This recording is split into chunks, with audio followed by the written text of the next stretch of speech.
ନମସ୍କାର ବନ୍ଧୁଗଣ। ବନ୍ଧୁଗଣ, ଆପଣ ଦିନକୁ ପାଖାପାଖି 24 ଘଣ୍ଟାରୁ 6-7 ଘଣ୍ଟା ଶୋଇବା ଦରକାର, ନହେଲେ ଆପଣଙ୍କ ଦେହ ଖରାପ ହେବ। 24 ଘଣ୍ଟାରେ ମିନିମମ୍ 6-7 ଘଣ୍ଟା ଶୋଇବା ଦରକାର। କିନ୍ତୁ ଆପଣ କାମ ଷ୍ଟ୍ରେସ୍ ହେଉ, କାମର ବେଶୀ ହେଇଥିବାରୁ ଆପଣ 6-7 ଘଣ୍ଟା ଶୋଇପାରନ୍ତି ନା, କି ନିଦ ଲାଗେନି ରାତିରେ, ଆପଣଙ୍କୁ ଶୋଇବାକୁ ଚେଷ୍ଟା କରୁଥିଲେ ନିଦ ଲାଗେନି। ଯାହାଦ୍ୱାରା ଆପଣ କ'ଣ କରୁଥିଲେ, ମେଡ଼ିସିନ ଖାଉଥିଲେ, ନିଦ ମେଡ଼ିସିନ ଖାଇଲେ ଆପଣଙ୍କ ଦେହ ବହୁତ ଖରାପ ହେବ। ତା ଦ୍ୱାରା ମୁଁ ଆଜି ଆପଣଙ୍କୁ ଏମିତି ଏକ ବଢ଼ିଆ ଟ୍ରିକ୍ ବିଷୟ କହିବି। ସେ ଟ୍ରିକ୍ ଯଦି ଆପଣ ଆପ୍ଲାଏ କରି ଆପଣ ଦୈନନ୍ଦିନ ଜୀବନରେ, ତାହେଲେ ଆପଣଙ୍କୁ ବହୁତ ଭଲ ନିଦ ହେବ। ଆଉ କିଛି ମେଡ଼ିସିନ ଖାଇବା ପଡ଼ିବନି, କାରଣ ମେଡ଼ିସିନ ଖାଇଲେ ବହୁତ ଦେହ ହାତ ଖରାପ ହେବ।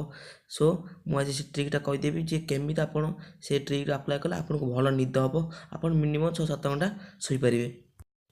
ତେଣୁ ଆପଣ ଯଦି ରାତିରେ ଭଲସେ ନିଦ ନ ହେଉଛି, ଆପଣ ଦୟାକରି ମେଡ଼ିସିନ ଖାଆନ୍ତୁ ନାହିଁ, କାରଣ ନିଦ ମେଡ଼ିସିନ ଦେହ ବହୁତ ଖରାପ ହେବ।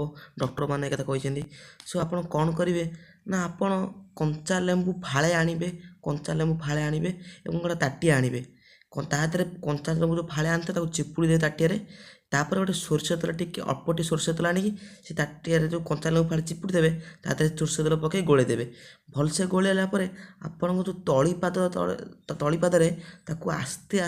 ତଳିପାଦରେ ପୁରା ଆସ୍ତେ ଆସ୍ତେ ଲଗାଇବେ। ଦେଖିବେ ଆପଣଙ୍କ ନିଦ ବଢ଼ିଆ ନିଦ ହେବ, କୌଣସି ମେଡ଼ିସିନ ଖାଇବାକୁ ପଡ଼ିବ ନା। ଏଇ ଯେଉଁ ପ୍ରଣାଳୀଟା ଉପयोग କରିବେ, ତାହେଲେ ଆପଣଙ୍କୁ ଭଲ ନିଦ ହେବ। ମୁଁ ନହେଲେ ଆଉଥରେ କହିଦେଉଛି। ଫାଳେ ଲେମ୍ବୁ ଆଣି ତାକୁ ତାଟିଆ ଚିପୁଡ଼ି ଦେବେ, ତାପରେ କିଛି ସୋରିଷ ତେଲ ପକାଇଦେବେ। ସୋରିଷ ତେଲ ପକାଇଲା ପରେ ତାକୁ ଫେଣ୍ଟି ଦେଇକି ତଳିପାଦରେ ଆସ୍ତେ ଆସ୍ତେ ଲଗାଇଦେବେ। ଯଦି ଆପଣଙ୍କୁ ଏ ଭିଡ଼ିଓଟି ଭଲ ଲାଗେ, ତାହେଲେ ଆପଣ ଆମ ଚ୍ୟାନେଲ୍ ସବସ୍କ୍ରାଇବ୍ କରି ପାଖରେ ଥିବା ବେଲ୍ ଆଇକନ୍ଟି ଦବାଇଦେବେ।